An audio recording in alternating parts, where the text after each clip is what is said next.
tamu istimewa eh, buat kami, dan kita akan bincang-bincang panjang terkait pertanian.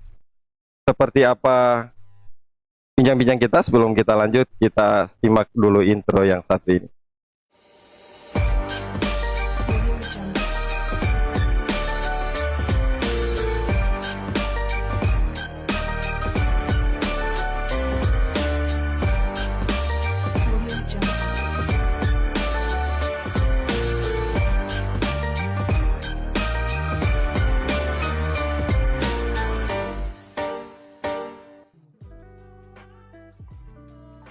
Baik, selamat datang Pak Kadis Ya.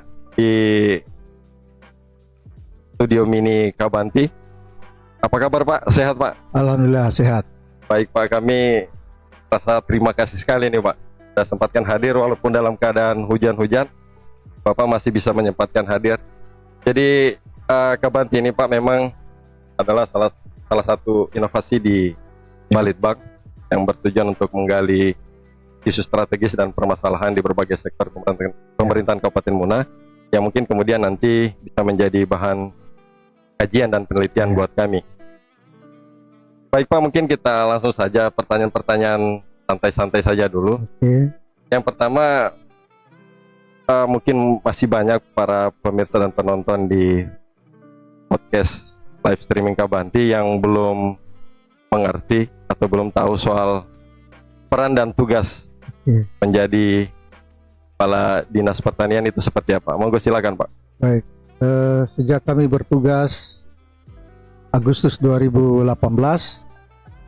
kami sudah mengusung dua agenda penting terkait dengan visi dan misi kami di Dinas Tanaman Pangan, Hortikultura Perkebunan, dulu namanya Dinas Pertanian. Tugas kami itu sesuai dengan visi misi Bupati terpilih waktu itu. Yang kami rumuskan itu, visi kita adalah terwujudnya Dinas Pertanian, Tanaman Pangan, Dinas Tanaman Pangan, Hortikultura Perkebunan Kabupaten Muna untuk berkontribusi pada ketersediaan pangan, perusahaan lapangan kerja, peningkatan pendapatan si daerah, dan peningkatan kesejahteraan petani.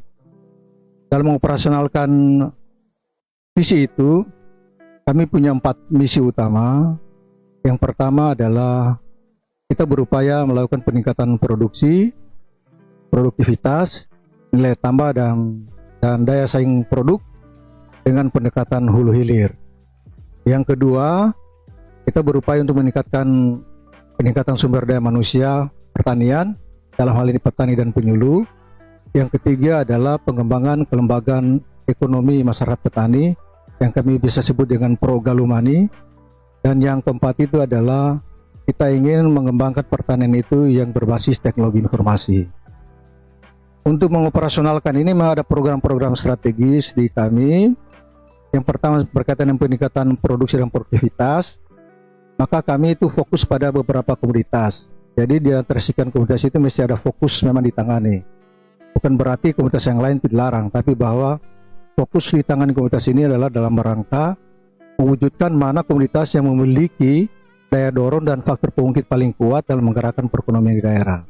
Karena tugas kita itu adalah pertanian itu harus menjadi motor penggerak perekonomian daerah. Jadi karena menjadi motor penggerak memang harus ada pilihan mana komoditas yang didorong. Kalau di tanaman pangan itu nomor 1 adalah jagung. Dan berbagai riset memang bahwa jagung ini beranalisis memang ini paling baik karena salah satu basis komoditas kita yang paling baik yang dinilai memiliki lompatan ini adalah jagung. Yang kedua itu adalah padi. Yang ketiga itu adalah umbi-umbian. Ya. Dan itu kemudian yang berikutnya adalah kacang-kacangan. Salah satunya kacang tanah dan kacang kedelai. Kalau untuk di perkebunan kita itu fokus di mente, kelapa, kenau, kelor. Dan untuk hortikultura kita itu fokus di beberapa komoditas juga adalah tomat, cabai, bawang merah, dan aneka sayuran. Oleh karena itu memang dengan berbagai keterbatasan maka kita akan berhadapan pada pilihan-pilihan. mana yang mesti didorong lebih dulu, mana yang belakangan. Ini harus ada penyesuaian. Karena itu dalam penerapannya pun kita tetap menggunakan konsep pendekatan hulu hilir. Ya. Karena masalah terbesar kita ini di pertanian adalah bukan hanya masalah di hulunya, tapi masalah juga di hilirnya. Jadi harus ada upaya sinkronisasi di sini dan harmonisasi supaya masing-masing bisa mengambil manfaat. Salah satunya adalah mari kita sama-sama membuat untung di kegiatan pertanian ini. Sebab dengan mereka dibuat untung, para petani akan menjadi semangat karena mereka lah yang menyediakan bahan makanan. Karena di pertanian ini saya kira semua paham, no agriculture, no food, no life, no future. Artinya tanpa pertanian kita tidak ada bahan makanan, tidak ada kelangsungan kehidupan, dan tidak ada masa depan. Jadi ini harus menjadi pekerjaan kita semua. Baik. Kemudian Pak, memang cukup luas ya, Ya. waktu peran dan tanggung jawab di pertanian. Kembali lagi, memang menjadi kepala dinas pertanian ini butuh sosok yang punya kapasitas dan integritas. Bapak bisa cerita sedikit soal perjalanan karir Bapak sampai di titik ini? Akhirnya flashback ke belakang mungkin, biar bisa menjadi inspirasi buat Baik. generasi muda. Baik. Seperti itu Pak, silakan Pak. Kita berbagi saja lah, tapi bahwa ini kan biarlah mengalir saja ya. Kita ini menjalani takdir. Sebagai ASN itu adalah pilihan ya. Jadi karena pilihan harus kita laksanakan sebaik-baiknya. Pertama kali saya jadi pegawai negeri ini, saya bertugas di Dinas Pertanian. Waktu itu kurang lebih 2 tahun, kemudian pindah di Bapeda, bekerja di Bapeda kurang lebih 10 tahun, dan kemudian berdinas di Badan Diklat itu kurang lebih 4 tahun, kemudian pindah di Muna Barat. Di Muna Barat juga berdinas sebagai sekretaris Dinas Pertanian di Muna Barat, kemudian pindah jadi sekretaris di DLH, kemudian pindah kembali ke Muna. Penempatan pertama di Muna di sekretariat daerah, kemudian ditempatkan di Bapeda kembali, tapi tidak lama. Kemudian ditempatkan di PU juga tidak lama, itu kurang lebih 4 bulan. Dan setelah itu 2018 Agustus itu ditempatkan kembali ke Dinas Pertanian sampai sekarang. Memang sebagai ASN saya kira loyalitas kita itu tegak lurus.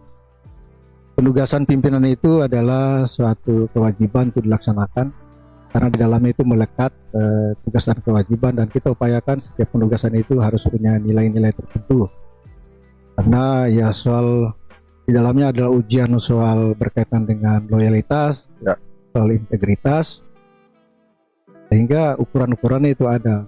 Sebab kalau loyalitas itu ya sebenarnya tegak lurus.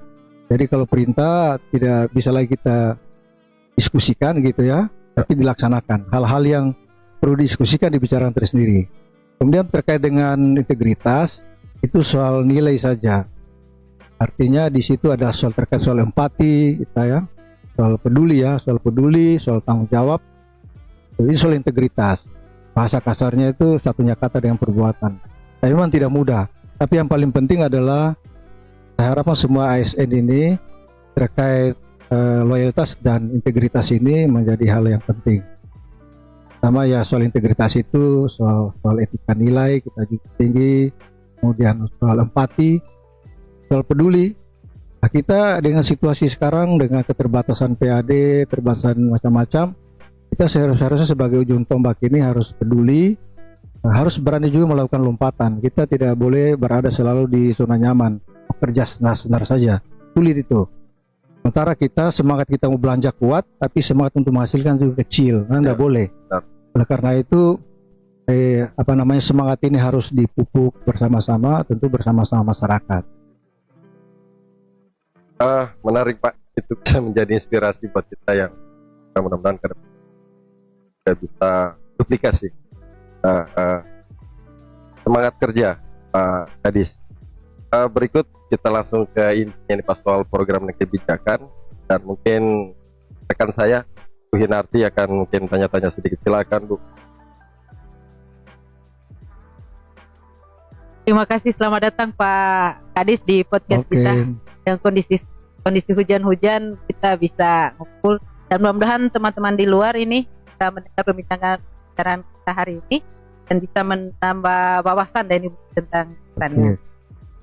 Tadi sebenarnya kalau saya lihat Pak Kadis tadi sudah, walaupun singkat tadi sudah menjabarkan secara umum ya, dan bulan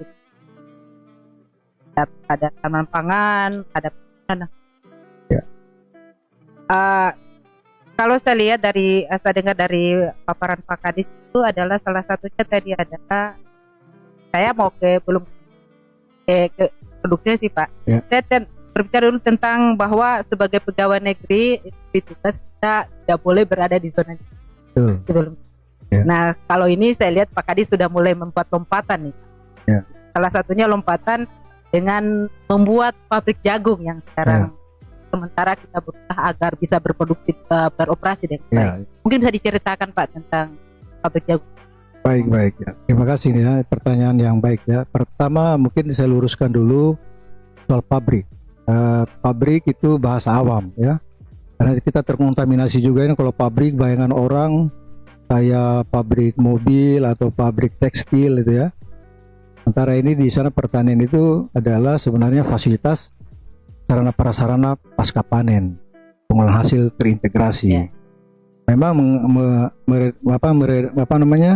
mereplikasi juga konsep-konsep industri gitu ya. Oleh karena itu di sana itu adalah UPTD ya. Jadi unit pelaksana teknis dinas. Dan karena UPTD sesuai konsep yang kita bangun adalah itu menyelenggarakan fungsi layanan.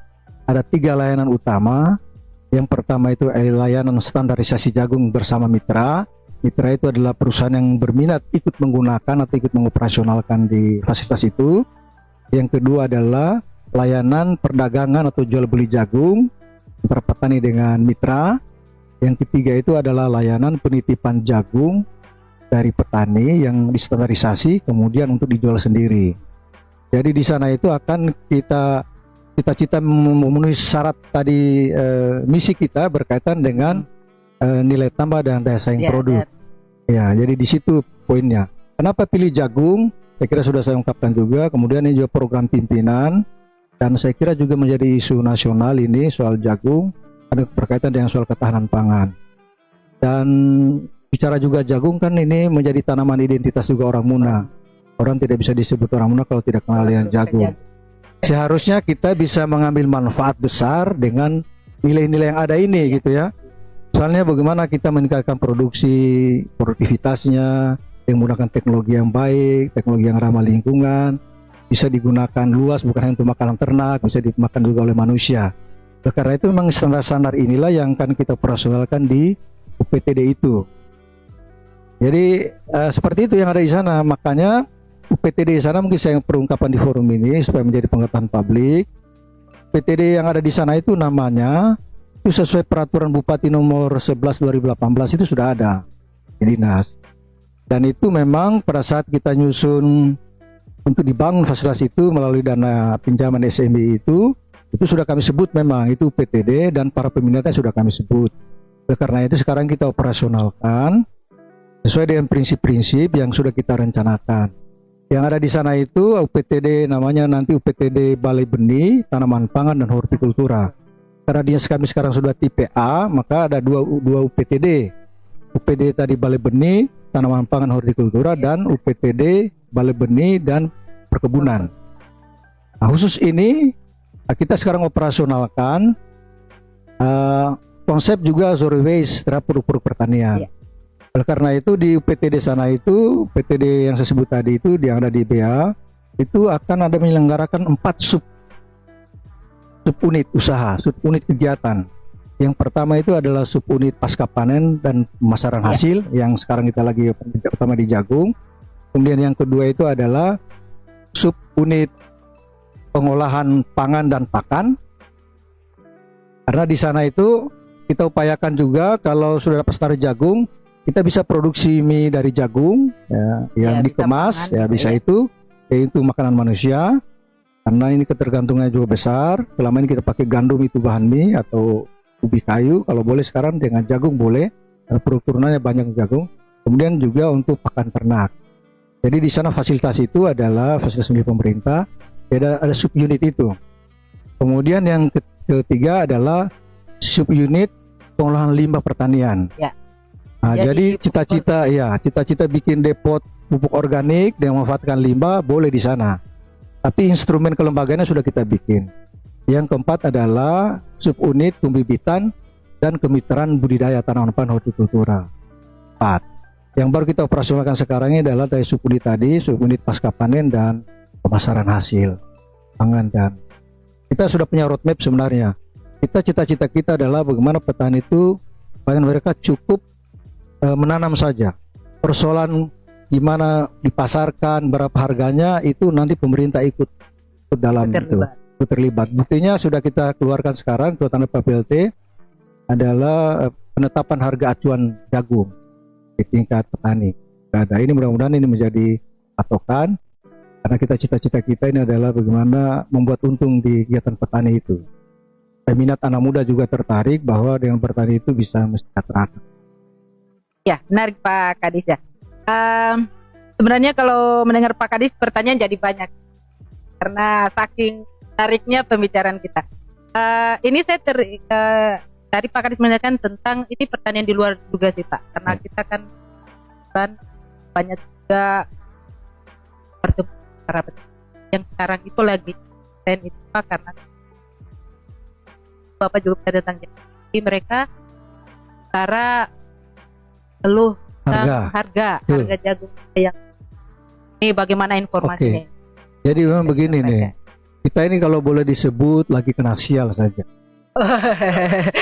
Kita roadmapnya ibaratnya jalanan sudah dibuat gitu ya. Tapi kendaraan yang untuk melakukan jalanan itu tidak terseok-seok. Sebenarnya cita-cita seperti yang saya sampaikan tadi bahwa kita gandeng perusahaan itu sebenarnya dalam rangka dialah perusahaan itulah yang membeli jagung dengan standar-standar tertentu. Karena kalau kita bicara jagung kan ada SNI jagung ya. Sudah ada SNI jagung. Dan itu juga digunakan oleh Bulog. SNI jagung itu, SNI jagung nomor sekian saya kurang hafal itu, tapi dia syaratkan 6 parameter. Kalau jagung yang mutu 1 itu. Ya, info untuk para petani di luar ini Pak, mudah-mudahan petani yang pertama ini jadi harganya lebih bagus. Jadi nanti jagung premium. Yang pertama itu adalah soal kadar air. Itu kalau SNI kadar air itu maksimum 14%. Ini juga dipakai oleh Bulog kalau sarapan. Yang kedua itu adalah biji atau butir berjamur. Itu toleransinya 2%. Kemudian butir pecah itu toleransinya 3%. Kemudian butir rusak toleransinya 2%. Kemudian benda asing atau kotoran itu toleransinya juga 2%. Dan yang terakhir itu adalah aflatoksin, itu maksimum 100 ppb. Ini untuk makanan ternak. Tapi untuk makanan manusia dia ppb-nya itu harus dia paling maksimum 20 ppb. Oleh karena itu ini kalau ini dibuat bisa dihasilkan oleh petani, nah ini harganya bagus ya. Itu malah diserap Bulog itu yang standar tadi itu kalau tidak salah sesuai kontrak yang sudah dimiliki itu harganya 4.700. Harga hari ini kan di bawah. Cuma tantangannya setelah kita lakukan beberapa uji coba, kan kita juga riset di sana itu melakukan pencatatan di fasilitas yang ada di sana. Lagi pula kan QC-nya juga sudah dilatih tim QC. Kita gandeng perusahaan ini sebenarnya supaya ilmunya juga ditransfer ke kita. Karena sebenarnya karena UPTD ini gandeng perusahaan ini sebenarnya proses transisi saja. Paling lama 5 tahun. Karena kita berharap begitu berdiri badan usaha milik daerah ini di take over supaya lebih mudah. Jadi jagung bisa kita beli buat patokan harganya. Kemudian standar-standar itu kualitas bisa kita buat juga. Yang sekarang itu kita hadapi adalah ini jujur harus petani juga harus tahu ini dan saya segera akan bikin surat setelah saya pelajari semua produk yang masuk. Dan mohon teman-teman petani yang nonton ini diingatkan, teman-teman penyuluh juga, kalau boleh pada pasca panen di petani itu jagungnya jangan dicampur. Karena di lapangan itu kan ada tongkol yang bagus, ada tongkol yang nggak bagus, ada yang bekas dimakan hama sama tidak ya. Ini akan mempengaruhi kualitas. biasanya kalau banyak jagung pecah atau jagung yang memang rusak, itu menjadi media tumbuh jamur. Nah, kalau jamurnya sudah di atas 2%, wah itu pasti kualitasnya jatuh. Dan itu biasanya bersumber dari jagung nomor 1, jagung yang sisa dimakan hama atau dikena penyakit, atau jagung yang dipanen muda. Itu begitu kena mesin pemibil pasti pecah. Kalau pecah itu kan berarti kelembabannya dari tinggi justru mudah masuk tumbuh jamur. Kita jangan terjebak pada petani untuk menambah timbangan, jangan dicampur. Misalkan yang bagus jadi dipipil berbeda, yang bagus itu tersendiri, yang tidak bagus tersendiri juga. Itu bisa dibuat nanti toleransinya, begitu diukur oleh tim QC, misalnya jamurnya 0, sekian, itu bisa diambil tambahan campurnya dari jagung yang rusak. Nah, itu ada hitungannya. Kebetulan tim kami sudah dilatih, ini sudah bisa melakukan QC. Quality control, dan ini memang ilmunya tidak mudah ya. Kita sekarang sudah bisa tahu, kalau semua pengukur kadar air kan sudah bisa, tapi menentukan persentase berjamur itu tidak mudah. Kami sudah punya alat dan tim personil untuk lakukan itu. Termasuk yang belum itu adalah aflatoksin, meskipun kita punya ada alat di sana, ilmunya kita belum dapat sama yang perusahaan yang ikut mengoperasikan fasilitas yang ada di sana itu. Tapi saya kira seiring dengan waktu ini bisa ini kita lakukan. Memang tidak mudah, tapi daripada kita tidak lakukan, lebih baik kita lakukan. Iya. Memang kegiatan perdana ini, operasi perdana itu tidak mungkin kita mau sempurna.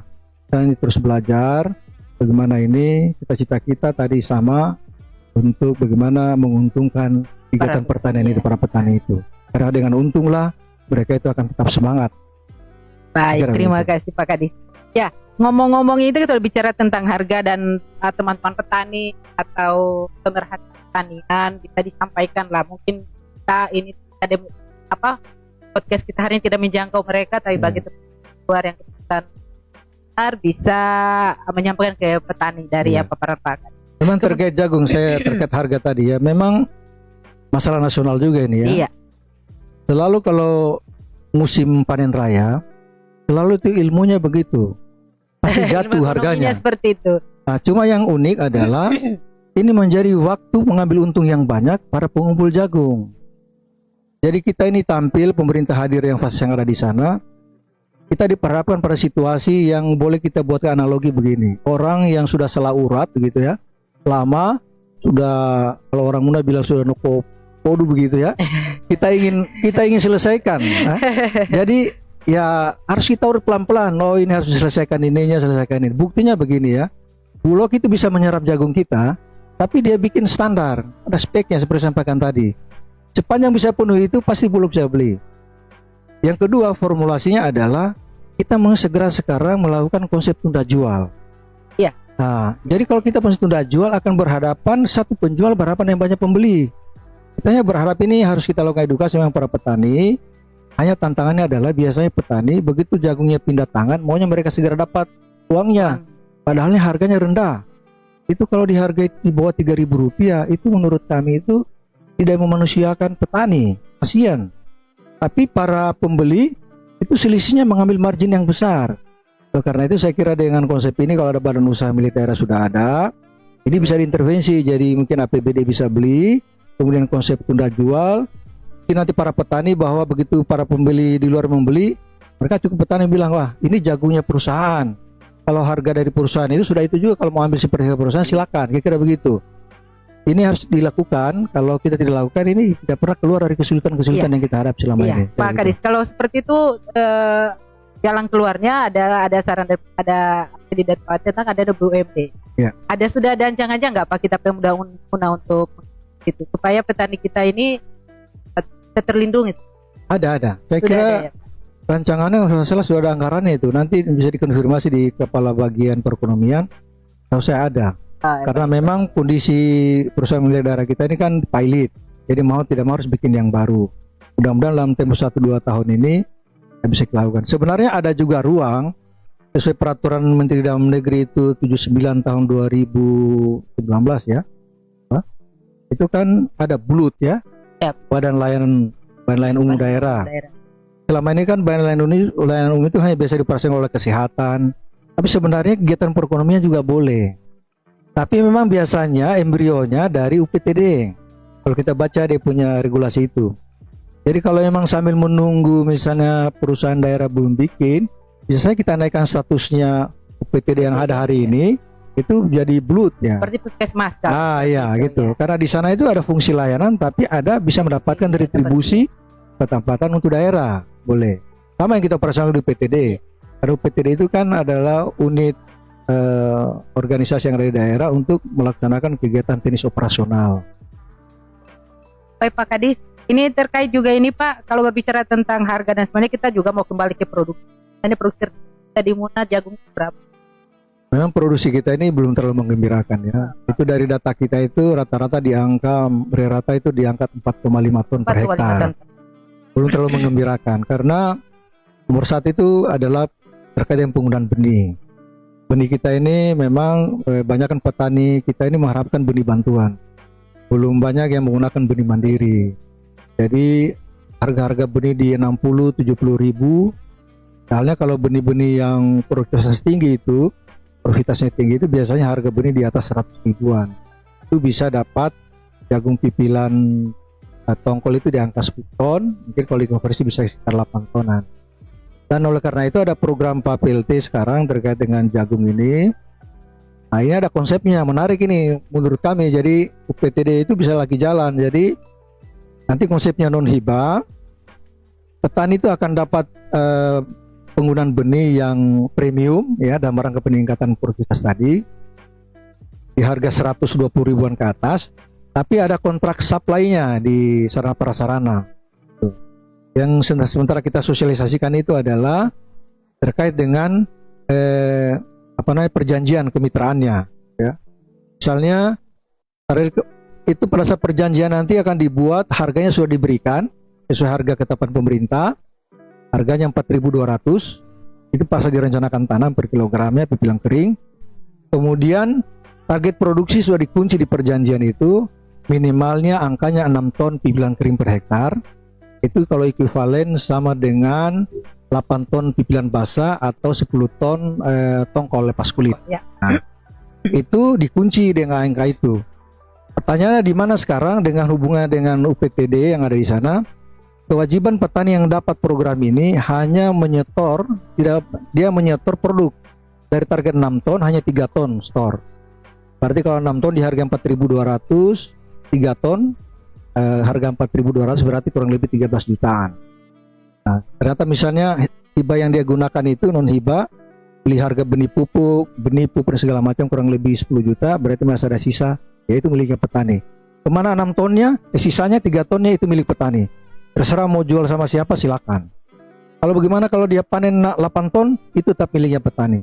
Kewajiban store produk di sana prasarana hanya 3 ton saja.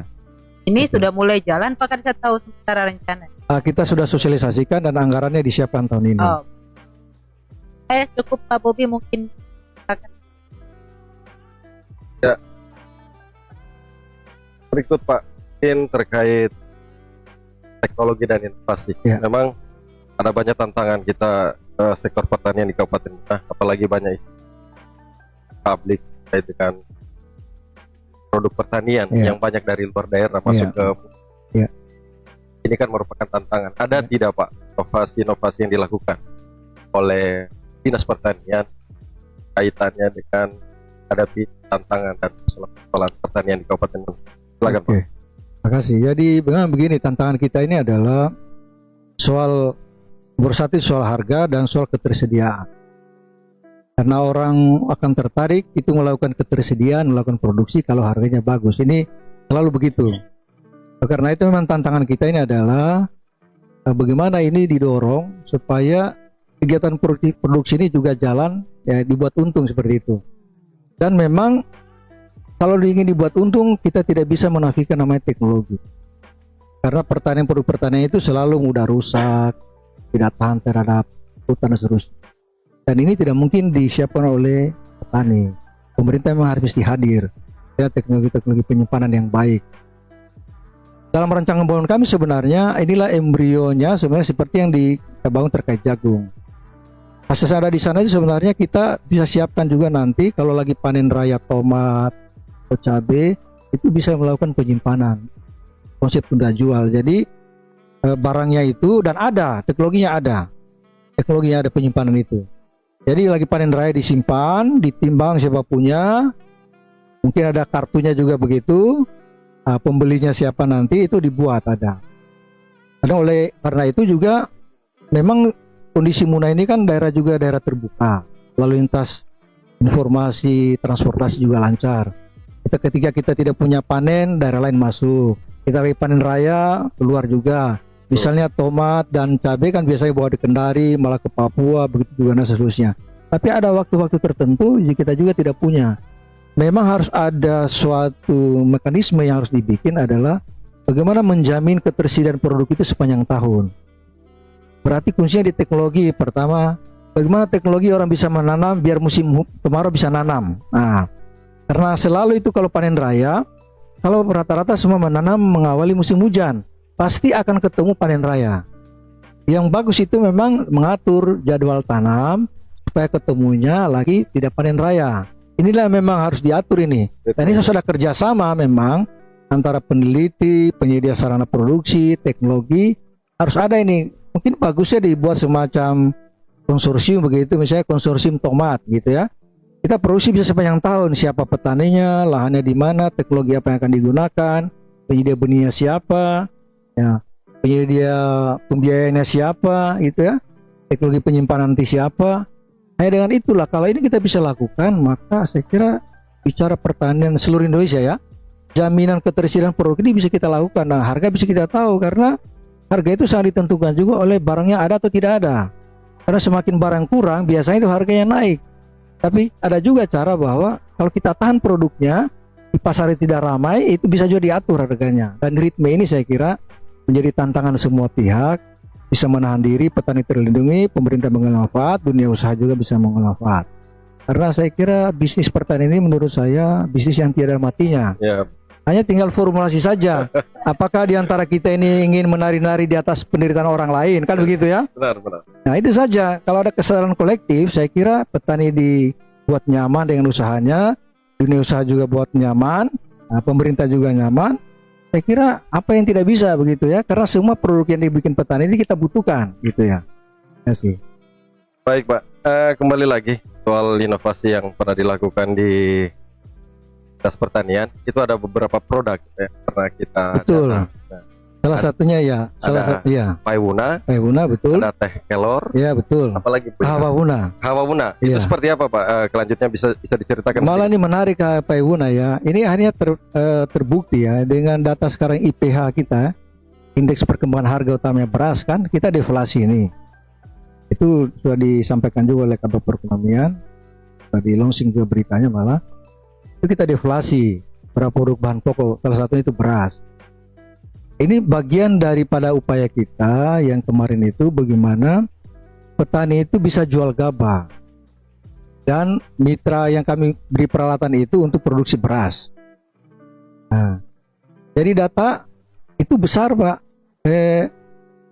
Beras itu diproduksi oleh dua yang kami bina, itu adalah kelompok tani Bangkit Jaya dan Lampiru Itu di Paiwuna ya. Paiwuna. Iya. Jadi itu Paiwuna itu brand nama saja. Tapi itu bisa berasnya itu bisa padi lokal kita, baik yang merah maupun yang putih, atau gabah yang dari daerah lain. Salah satunya itu yang kita sudah kerjasamakan itu dengan para petani di Bombana, Kabupaten Bombana. Kami fasilitasi itu tanda tangan kerjasama serapan gabah kering panen. Jadi meskipun gabahnya dari daerah lain, tapi kita produksi di sini, berasnya kita sebut dengan beras Paiwuna. Jadi tantangannya di situ. Jadi saya kira apa yang kita lakukan sekarang ini sudah mengarah ke sana, dan mudah-mudahan untuk dukungan lah, termasuk ke Hawawuna, malah hakinya juga sementara diurus. Begitu juga dengan dengan kelor. Nah, ini seperti itu. Saya kira demikian itu. Baik, ini kita tadi sudah terima kasih Pak Kadis. Ini kita sudah cerita dari tadi kalau kita ngobrol dengan Pak pertanian. Makanya tadi boleh Pak kita izin durasi akan kita tambah dibanding kemarin. Boleh. Ya. Terkait dengan program kegiatan, ya mau kita juga ada berdaya manusia di dalam. Betul. Salah para kita sendiri adalah ASN kita di dalamnya ada penghulu yang berbagai bidang keilmuan yang akan membantu kita untuk mengatasi masalah mereka. Bisa dicerita Pak tentang bagaimana potensi berdaya manusia di dalam dinas Bapak khususnya? Iya, memang jujur saja SDM kita ini hari ini itu harus di-upgrade ilmu pengetahuannya, baik petani maupun penyuluh. Cuma kalau kita lakukan upgrade, kita ada faktor pembatas, apa itu soal anggaran. Karena kunci kita bicara apapun, kalau SDM yang tidak bagus itu no. Jadi seiring dengan perkembangan zaman, ya saya kira kita tidak bisa menafikan itu ilmu teknologi dan harus di-upgrade. Apa bedanya kita pakai HP, dulu masih pakai HP istilah 3G itu ya. 3G itu SMS, telepon HP center gitu ya. Nah, sekarang kan sudah Android gitu ya. Dan itu ya kemajuan ilmu pengetahuan ini memang harus menjadi segala-galanya. Kita bicara soal peningkatan produktivitas. Itu kan pelaku utamanya manusia Mas, sebenarnya ada. Jadi memang itu kalau memang kita bersepakat, makanya tadi itu di misi saya itu nomor 2 itu terkait dengan SDM ya. Itu karena itu biar kita bicara apapun kalau SDM kita. Memang dari sudut jumlah ya kita bicara jumlah is okay nih. Tapi soal kapasitas tunggu dulu ya. Ya ini juga tantangan kita ya. Cuma yang terpenting adalah di tengah keterbatasan kita ini, kita berharap ASN ya, kalau kita peduli soal empati ini ya, marilah dengan cara swadaya kita terus belajar. Kan banyak media-media untuk belajar itu. Saya sendiri juga banyak belajar dari media-media yang ada, YouTube dan sebagainya. Dan kita yakin itu bisa benar, kita aplikasikan. Karena naluri manusia itu setiap orang ingin maju Pak. Naluri itu maju dalam arti isi dompet juga harus maju gitu kan. Ada dapur juga harus ini ya. Harus semua itu. Berbanding lurus. Iya. Nah, cuma yang terjadi hari ini kan tidak semuanya begitu. Contoh seperti misalnya dihadapi oleh para petani. Ya? Harga beras naik, ini contoh. Tapi tidak linear dengan peningkatan pendapatan petani karena harga gabahnya masih rendah. Pertanyaannya siapa yang akan intervensi di gabah ini? Makanya ada program kami itu PUNA, kita syaratkan kita kasih alatnya serap gabahnya. Karena milik sesungguhnya petani itu di gabah bukan di beras. Cuma produk itu bahan baku, raw material itu miliknya petani. Jadi kalau misalnya teman-teman penyuluh kita SDM pertanian ini, marilah bersama-sama ini menyiapkan raw material yang baik. Bagi yang ingin masuk di pasca panen juga boleh. Kalau sudah bagus, kira yang disajikan di meja makan kan itu semua produk dari petani. Nah, jadi seharusnya kita bicara pertanian ini kepada teman-teman semua, kita bicarakannya semuanya sampai disajikan di meja makan. Setiap proses sudah margin. Nah kalau ini kita tidak lakukan, ya orang lain yang nikmati. Seharusnya kita para penyuluh misalnya di lapangan ini, organisirlah produksi para petani itu. Ini dibuat apa, cari buatkan linknya, jaringannya. Karena banyak cari produk ini. Kita lah yang menjadi jembatan penghubung untuk melakukan ini dan mintalah margin di sana. Saya kira para petani juga kalau kita ngurusin semuanya ini, mereka mendapat manfaat, masa tidak dikasih ke kita juga. Dan itu halal. Artinya kita lebih bagus berkotor tangan tapi hasilnya bersih daripada tangannya bersih tapi penghasilnya kotor gitu ya. Alam. Oke, gitu.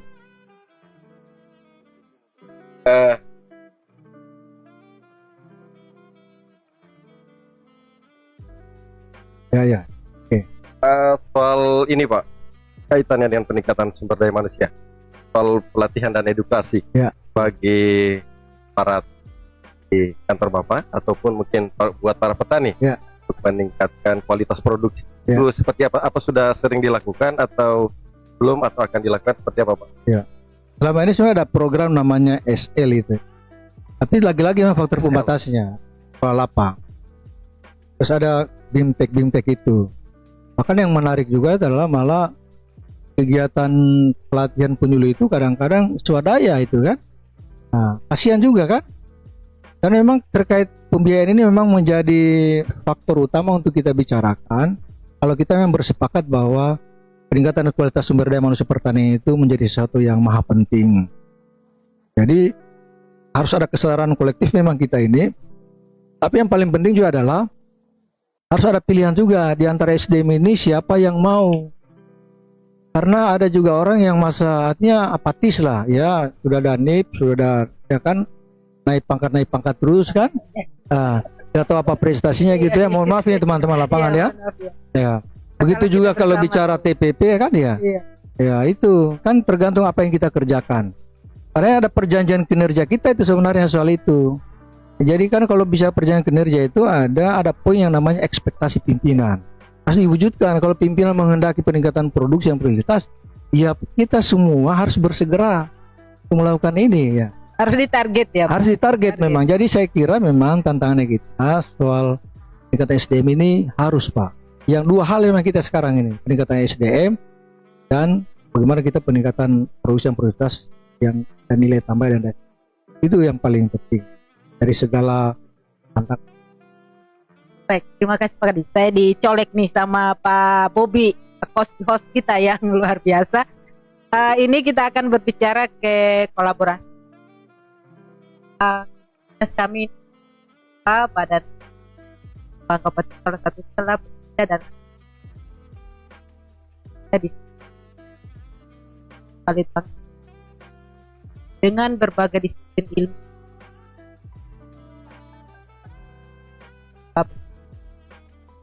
Karena kita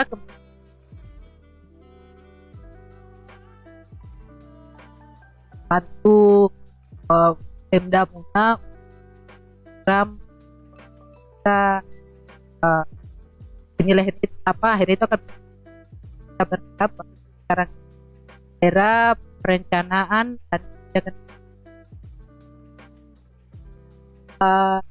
Bagaimana tanggapan Pak dengan karena dan apakah kemarin dari Balitbang kita anggap sebagai bagian dari kinerja program? Ya, memang terkait riset ya, di mana-mana riset itu menjadi salah satu fondasi pengambilan keputusan. Backup informasi dan data itu harus lahir dari riset. Karena itu saya kira bagian terpenting dari suatu kemajuan itu harus kita bisa operasionalkan hasil-hasil riset itu. Hanya tantangannya adalah bagaimana riset itu dilakukan memang sesuai kebutuhan yang mendesak di suatu wilayah. Kalau kita misalnya di sini memang kita core-nya kita memang kita ingin di pertanian arti luas ya, mau pertanian, pangan, horti, perkebunan, peternakan, dan perikanan. Saya kira riset-riset yang ini terkait riset pengembangan komoditas maupun SDM-nya memang harus dilakukan ini. Setuju kalau ini dibuatkan kerjasama kolaborasi banyak pihak, istilah macam-macam ada pentahelix atau hexahelix macam-macam itu. Tapi poinnya adalah bagaimana si riset-riset itu bisa kita operasional. Karena itu tantangannya adalah juga setelah diriset bagaimana tindak lanjutnya kan begitu ya. Setiap tahapan pasti membutuhkan konsekuensi ya dari pembiayaan. Dengan demikian berarti harus ada pilihan mana yang kita harus dahulukan di tengah keterbatasan ini. Misalnya kita sekarang tantangannya di pertanian itu adalah terlalu tingginya penggunaan bahan pupuk yang berbasis organik. Kita ingin melakukan transformasi untuk mengurangi penggunaan itu. Ya pertanyaannya adalah dari sudut aspek ilmu dan riset sudah ada. Cuma produk itu bisa lahir enggak? Kan pertanyaannya. Seharusnya harus lahir produknya. Karena kita sudah riset. Karena melakukan keputusan untuk menghasilkan suatu produk, mungkin ibarat kita bikin mobil ya. Mobil itu kan sudah desainernya, sudah dibikin prototipenya, bahkan baru di prototipenya saja itu sudah dijual gitu kan. Nah, ternyata ada yang pesan gitu. Seharusnya setelah pesan kan bisa diproduksi massal. Seperti kita hari ini, kita bicara soal pupuk organik. Cuma pertanyaannya adalah di mana itu tersedia pupuk organik?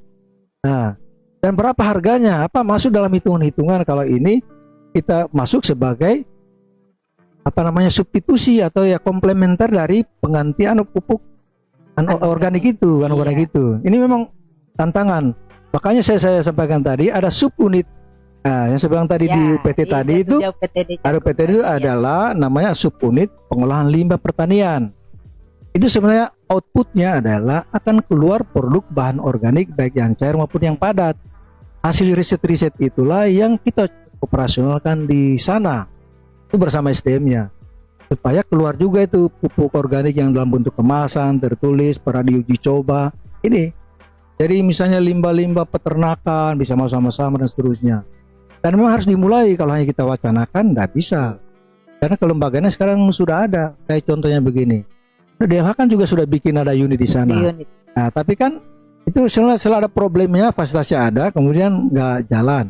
Kalau bisa dia jalan ini harusnya hitungan-hitungan siapa yang butuh pupuk organik misalnya kan kita bikinkan sama dengan kejadian sekarang di pupuk, misalnya kami di saran-saran sana untuk produksi makanan ternak misalnya kan, pertanyaannya siapa yang butuh ini. Idealnya sebenarnya untuk daripada beli pakan ternak di pasar harganya lebih mahal, lebih baik masukkan order ke UPTD itu kan, kami butuh sekian jagung pecah berapa begitu, supaya dibikinkan jual, itu harganya lebih murah karena jagung dari petani tidak ada lagi rantai pasoknya tidak panjang gitu Pak. Harusnya begitu, itu memang roadmapnya dibikin di sana. Baik. Nah, bayangkan kalau mungkin jagung kita yang dijual bawa di Makassar, juga digiling dari Makassar dibeli lagi. Kami sudah hitung itu biaya ongkos penggilingannya itu 1 liter malah jatuh kurang lebih di atas Rp500 kayaknya kalau kita hitung. Karena kita bikin di sana kemarin itu paling keluar biayanya kurang lebih Rp200, 200 perak saja. Jadi nantinya harga ayam ya itu lebih rendah karena faktor potongannya ada, tidak mahal lagi. Nah, di mana kan ada di sana jagungnya dan bisa kita siapkan sepanjang tahun karena konsep tunda jual. Jagung masuk disimpan, begitu masuk orang digilingkan lagi. Berarti para peternak sudah boleh langsung ke pabrik nih. Boleh, harusnya. Tinggal kita daftarnya, kirim butuh siapa, dibikinkan. Boleh Pak. Dan itu memang perjanjian kami dengan PT DNA. Salah satunya itu. Jadi kalau dibutuhkan, tinggal masukkan kebutuhan berapa, dibuatkan, kirim. Kalau program PAPLT malah limbah perikanan pun bisa dijadikan pelet. Ya, dan memang rancang bangun yang ada di sana itu memang inline, itu baru dibangun di sisi kirinya mesin-mesin itu. Itu dipersiapkan di tengah itu untuk menambah fasilitas untuk produk-produk turunan. Itu sebenarnya. Misalnya mau bikin pakan ternak yang sudah di mixing dengan limbah perikanan. Nah, ada buat pelet. Itu tinggal dari mesin penggiling itu pemecah langsung masuk ke campur mixingnya, keluar produk kemasan. Itu sudah seperti itu sebenarnya rancang bangunnya. Dan ini milik daerah ini. Jadi kita kan tantangannya kita sudah tahu, tinggal kita ingin memulainya atau tidak. So diskusi mempersoalkan siapa dulu, nah, penting itu. Kita biasain di situ tuh. Nah, penting itu dulu seolah-olah bahwa itu hanya bisnisnya tidak ada itu. Ini kampung halaman kita ini sebagai orang yang lahir di sini, besar di sini, yang pernah bermimpi orang luar yang datang bangun daerah ini. Dia datang bangun pasti dia tanya saya mau dapat apa di sini. Tapi kita sebagai lahir besar di sini, kita malu kalau kita tidak maju di daerah ini. Kalau kita sudah sekolah tinggi-tinggi misalnya, sudah pelatihan. Dan ini harus ada kesadaran kolektif ini. Kalau tidak kita hanya dinilai membutuhkan masih yang banyak saja. Siap Pak. Oke. Ya yakin saya ini penyelenggaraan di sini bukan cuma ASN yang akan berak ini melihat potensi yang ada di Muna, tapi mungkin para pengusaha atau siapa. Betul, khawatir kita sebenarnya ini. Jadi begini, sekarang ini saya terus terang dari situasi cash flow-nya PT DNA terbatas. Saya terus terang dalam waktu dekat akan mengundang para pengusaha yang ada duitnya. Beli dong itu jagung, kan? Iya. Beli kan hitungannya ada. Kami punya ada hitungan. Tunda jual tahan napas istilahnya, tahan napas sedikit. Yakin itu bulan 6 bulan 7 kapan jagung petani sudah pindah. Tapi kalau boleh beli harganya kami tahu, jangan dibuat harga. Ya, misalnya dibelilah di angka 3.500 atau 3.700 berdasarkan kadar air. Kita rekomendasi boleh alat kita dipakai. Jadi tidak perlu lagi investasi mau bangun mesin pemipil, penyimpan sudah ada. Tinggal kita buat hitungan, oh masuk ini, oh ini kalau dijual akan jadi begini nih. Ada untungnya, kami sudah hitung. Daripada disimpan juga di bank gitu, kalau mengenai riba lebih harga itu belilah petani, kita bikin SOP-nya, kumpul duitnya, malah kalau perlu di gudang itu kita merek saja. Misalnya pengusaha Amir, misalnya mohon maaf punya namanya Pak Amir ya. kita tulis karungnya, ini jagungnya si A, Ya. simpanan berapa ton dia punya, itu kita catat. Jadi di gudang itu sebenarnya konsepnya. Petani juga begitu, siapa punya tunda jual, oke siapa AB ini berapa dia punya, sudah ditulis dia. Di sana itu akan kita keluarkan namanya sertifikat layak edar. Apa isinya? Yang tadi itu ada airnya berapa, butir berjamurnya berapa, butir pecahnya berapa, butir kotorannya berapa, dia punya kotoran berapa, aflatoksinnya berapa. Kami itu akan berkantor bersama dengan balai karantina. Sudah karantina ini udah setuju, Pak. Karena dia juga ingin melihat jagung yang keluar dari Muna ini distandarisasi. Sebab terbuka aja ini karena biasa petani kita ini bawa jagung keluar daerah tidak distandarisasi itu bisa-bisa dibodohi. Sudah sepakat karena airnya misalnya 14%, katanya 5.000 tiba Makassar, tiba di Makassar dibodohi bahwa tidak masuk dari 20 ton yang masuk hanya 10 ton. 10 tonnya nggak masuk. Mana mau tahu petani itu, Pak. Dan akhirnya tidak mungkin bawa pulang. Kan rugi, akhirnya terpaksa jual. Tapi kalau dengan kita keluarkan sertifikat layak edar, itu bisa dikomplain. Ini pemerintah yang kamu udah bisa itu ukur. Itu yang akan kita lakukan. Jadi cita-cita menjadikan Muna sebagai pusat perdagangan jagung kualitas ekspor bisa kita bikin dengan sistem yang kita bangun sekarang. Baik, Pak. Ini promosi, ini mau iklan. Jadi pendengar kita ada di luar sana, ini tolong dibagikan link Facebook kita hari ini supaya banyak dengar karena Pak Kadis sudah mengajak kita untuk bekerja untuk ya. Ini ada pabrik jagung, ada kemudian ada kerjasama yang lain sehubungan dengan produk-produk pertanian kita di Muna. Pak Kadis sudah membuka lebar untuk kerjasama di.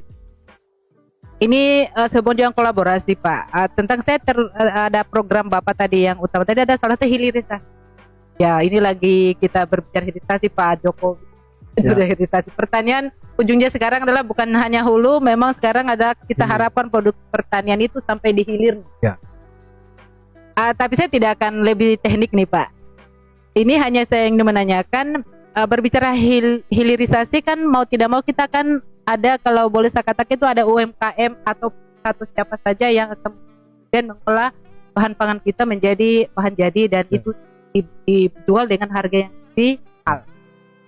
Selama ini sudah dengan program kita Pak bekerja sama kolaborasi dengan para UMKM atau usaha, hubungannya dengan, kalau tadi kan kita berbicara produk aja nih Pak, jual mentahnya saja. Sekarang kita mau tahu program kerjanya yang sudah jadi. Misalnya kalau boleh bilang itu kayak Katunggul, anggaplah Katunggul itu kan salah satu produk dari hilirisasi jagung. Mungkin, Pak.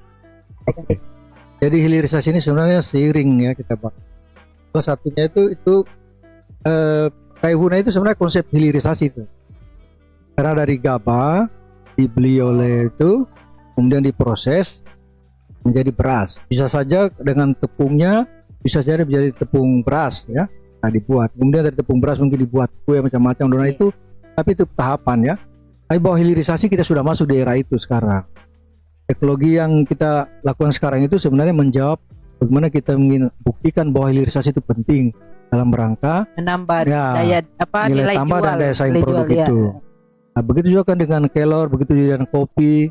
Makanya di jagung ini kita sudah siapkan kelembagaannya tadi, khusus jagung ya. Nah, jagung ini kalau kita bukan hanya makan ternak, untuk makanan lain, untuk makanan orang, manusia, jadi food ya, grade itu, maka bisa saja kita seperti saya bilang tadi itu bisa bikin mie, bisa bikin apalah produk-produk turunan. Mungkin permen juga dari jagung. Nah itu saya lihat produk turunannya banyak. Permen dari jagung boleh bikin, apalagi kan ada gula aren kita, dah. Ini gula aren sementara kita rintis juga untuk produksi gula semut dan kita lagi mohonkan peralatannya. Nah, kami sudah mitra juga dengan PT Nira Lestari Internasional. Itu kita akan produk tapi akan mereka bantu pasarkan. Mereka akan pasarkan. Ini UMKM juga ya, Mak. Dan saya kira soal UMKM ini wajib ya.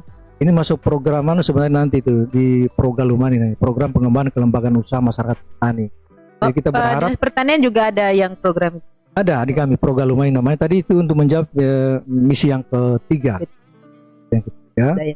Karena soal kelembagaan ekonomi masyarakat petani ini UMKM kita berharap kelompok-kelompok tani naik kelas lah.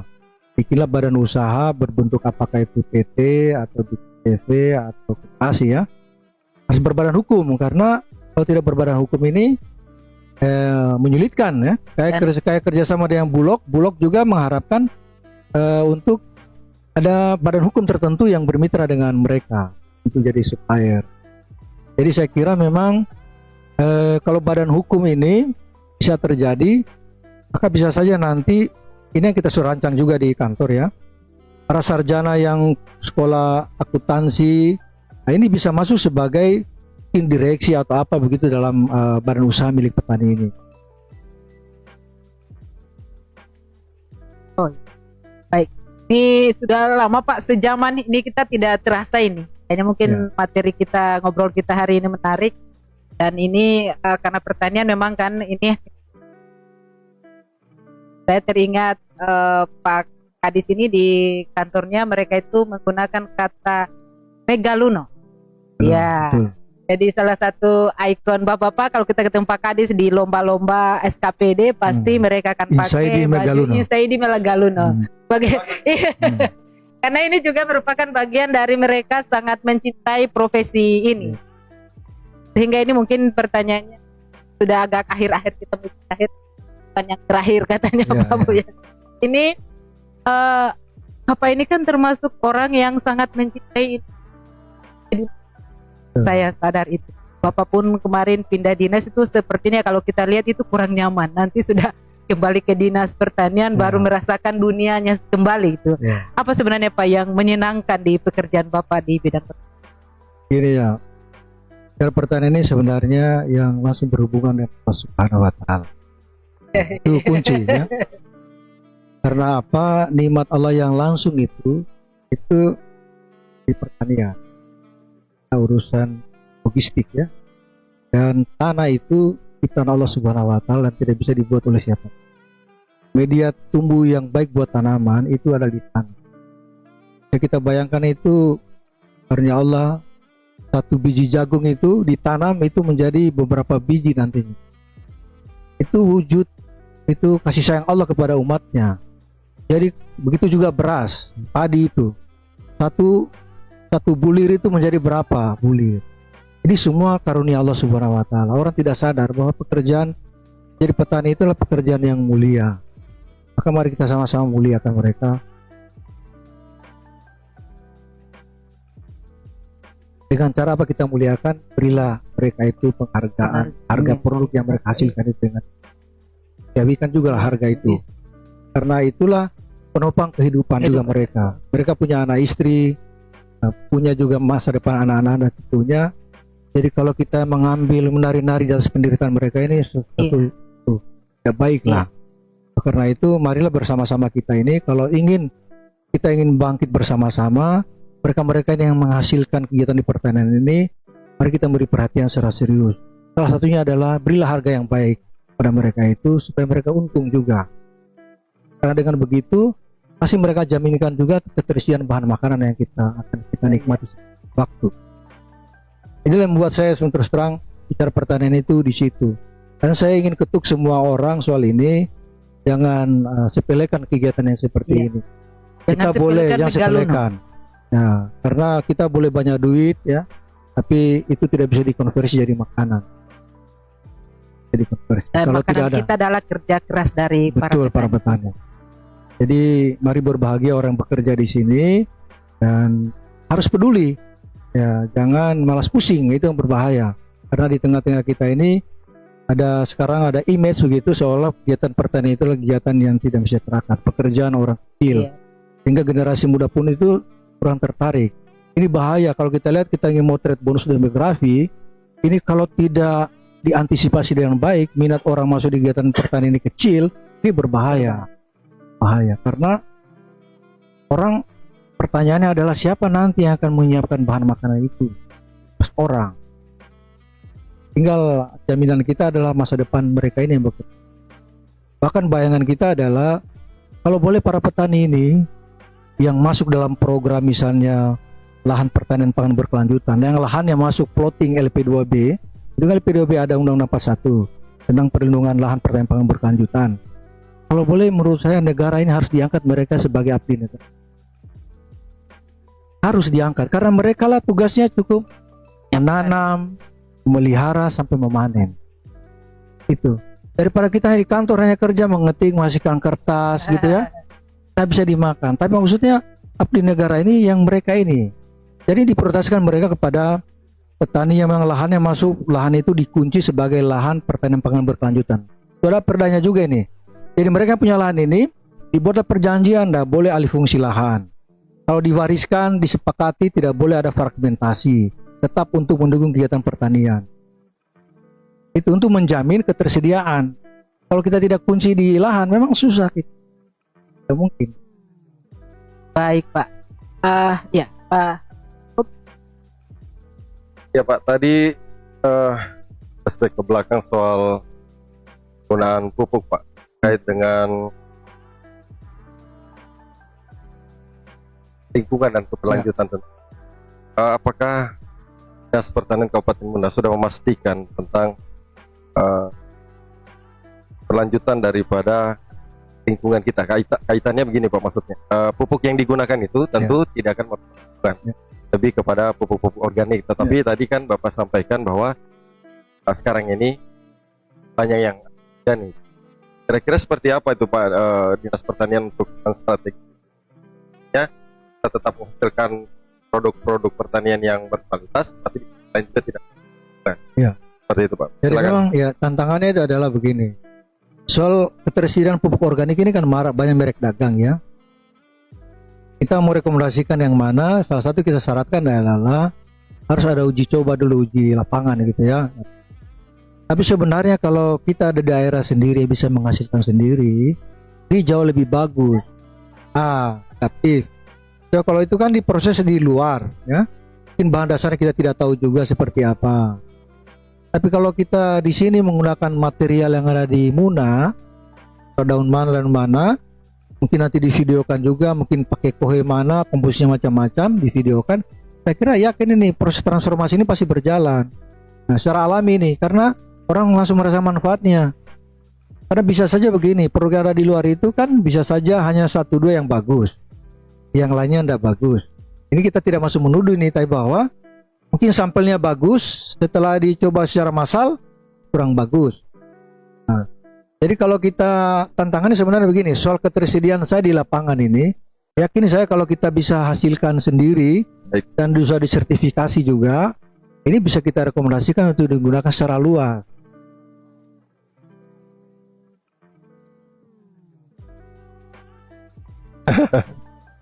Baik. Kita cerita ini lagi Pak. Kemarin ya ada PLT. Ibu Ginarti mungkin yang tanya itu bagus soal program PLT kemarin itu soal jagung. Nah, salah satu. Boleh minum dulu ya? Boleh ya. Ini kita juga panjang nih Pak. Mudah-mudahan Pak Kadis tidak goyah, tidak goyah dengan waktu yang panjang ini. Ini pertanyaan umum kita ini kan lagi yang masih orang mungkin kita di ASN atau mungkin dengan teman-teman di luar yang mendengar, kita di Muna ada program penanaman jagung yang digagas oleh PLT Bupati yang kebetulan memang sangat mencintai pekerjaan ini. Saya Pak PLT ini adalah salah satu pimpinan kita yang konsen, dan kalau kita setiap ketemu beliau pasti sangat bersemangat untuk berbicara tentang pertanian tanaman jagung. Kita mau mendengar Pak dari Pak Kadis sendiri, sebenarnya program bagaimana Pak untuk sampai sekarang dan kedepannya ini bagaimana? Ya, beliau itu terus terang memberi hormat saya sama beliau itu, Pak PLT ini. Visioner ya. Apalagi beliau kan mantan kepala Badan Litbang Provinsi. Jadi dia tahu mana yang mesti dilakukan, mana disentuh gitu soal komunikasi ini. Tentu pilihan di jagung juga tadi sudah saya ungkap, tentu berdasarkan hasil riset. Pasti itu. Sehingga masuk core ini jagung. Karena itu pertanyaannya sekarang, untuk kalau masuk core, bagaimana kita mengoperasionalkan di lapangan? Saja tantangannya mengoperasionalkan. Tadi sudah saya sampaikan, malah beberapa tempat kita sudah sosialisasi. Beliau itu mengharapkan program jagung ini, target pertamanya itu adalah bagaimana terjadi peningkatan produksi dan produktivitas, dan mutunya juga bagus. Yang kedua, harga yang diterima petani ikut program ini juga bagus. Jadi dua ini, jadi produksi dan harga. Jadi upaya menguntungkan petani. Ini semacam pilot untuk Pak kita untuk menentukan bahwa produksi kita bagus, kualitas, dan juga harga kita akan kita jaga. Betul, cocok. Jadi ini akan jadi pilot project. Pilot project akan kita pilih Memang ada 2 program pilotnya, ada di kegiatan intensifikasi maupun di perluasan Iya. area. Tapi untuk sementara kita akan fokus di kegiatan intensifikasi dulu. Itu akan ada full paket. Cuma bedanya adalah dulu konsepnya hibah, kalau ini konsepnya non hibah. Kenapa itu non hibah? Saya setuju juga bahwa supaya ada tanggung jawab moral program itu bahwa ini baru sukses. Baik. Nah, terus soal hal lain bahwa dia nanti dia gagal karena sarana itu hal lain. Tapi nawaitu kita untuk mengembalikan sebagian biaya produksi dengan cara setor produk. Tadi sudah sampaikan ya. Jadi bukan uang yang di-store ini, tapi store produk. Jadi store produk itu adalah seperti tadi. Jadi nanti yang ikut program PAPLT ini adalah itu akan dapat, dia akan susun sendiri, akan dibiayai benihnya, pupuknya. Ya kalau kita berharap pupuk organik lebih bagus lagi, mana yang direkomendasi, boleh dicoba, kan? Nah, kemudian ada obat-obatannya, ada pengaman hama babinya, ada seperti itu. Bahkan ada beberapa spot juga akan dibangun jaringan irigasi dengan sumber air. Itu ada ketentuannya. Kemudian satu titik itu minimal hamparan 5 hektar. Nah, itu yang memudahkan dikonsolidasi. Karena kan kita ingin juga dibangun adalah bagaimana menyiapkan jagung itu stok jagung secara berkesinambungan. Jadi stok jagung secara berkesinambungan itu termasuk komoditas yang lain hanya bisa diatur dengan sistem pola tanamnya. Pola tanam mesti digilir, diatur. Ada kesepakatan supaya udah bagus. Produksi kita ini bisa dijamin sepanjang waktu dan tidak terlalu overproduksi dan harganya tetap bagus. Dan backupnya melalui fasilitas UPTD yang ada di sana. Selain tambahan yang tadi Pak Kadi sebutkan, saya kira kalau memang ini dibiayai dari benih sampai pengairan tadi, saya kira memang kita bisa mengatur jadwal tanam, Pak, sehingga tidak overproduksi seperti. Jadi bagi teman-teman yang di luar, para petani kita yang kebetulan memang terkena atau ikut berpartisipasi dari program ini, saya kira ini perlu didukung dan mudah-mudahan ke depan niatnya untuk bisa mengenjot produksi kita, kemudian menyiapkan stok pangan kita, stok jagung kita, dan juga untuk membuat harga kita tetap stabil. Saya kira oleh ini hadir. Ya, memang dalam perjanjian nanti itu, yang perjanjian kemitraan itu, yang program ini 2 itu yang diperjanjikan. 1 soal harga disebut, kemudian dengan target produksi. Nah, 2 ini kunci. Lahan itu pasti lahan kita ambil titik koordinatnya, batas-batasnya, karena itu berkaitan dengan material budidaya. Jadi luasan itu akan berkaitan dengan material budidaya. Masing-masing akan bikin RAB kepada petani yang ke program itu, tapi kita akan sarankan benih jagung yang kan banyak jagung nih, benih jagung yang premium harganya, yang tahan terhadap penyakit bulai, tahan terhadap penyakit busuk batang, dan tahan terhadap air. Kalau misalnya musim tanam yang akan dihadapi ini adalah musim kering, kurang air, maka carilah benih yang adaptif terhadap kekeringan. Di sebaliknya, lagi musimnya kan dibuat sedemikian itu. Baik. Pak Bobi, ada Pak? Ya, soal mungkin ini pertanyaan akhir-akhir ini Pak. Ya.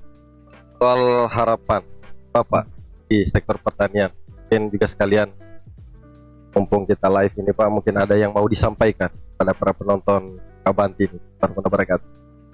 Silakan Pak.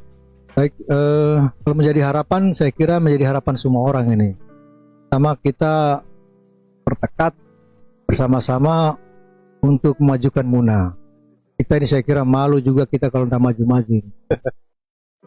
Jadi tantangan kita mari bersama-sama hilangkan sekat-sekat perbedaan. Jangan mungkin bikin bikin asumsi, kemudian bikin opini, bicara sembarang ya. Akhirnya itu boleh disebut seolah-olah akhirnya orang menganggap bahwa kita ini anti kemajuan. Padahalnya yang dibicarakan itu bukan itu yang dilakukan. Seharusnya tanya kepada yang bersangkutan. Karena kita kadang-kadang mengomentari sesuatu itu yang sebatas pengetahuan kita. Padahal yang orang lain tidak melakukan itu. Ini problem kita. Kita mendahului bicarakan orang sementara orang lain sebenarnya tidak melakukan itu ya. Saya kira yang kedua harapan kita, ini sudah waktunya kita sekarang mengurangi itu diskusi, mari sama-sama memperbanyak aksi nyata di Yes. lapangan sesuai dengan kapasitas kita masing-masing. Pakat. Sebab hasil pekerjaan itu ditentukan di aksi, bukan dibicarakan.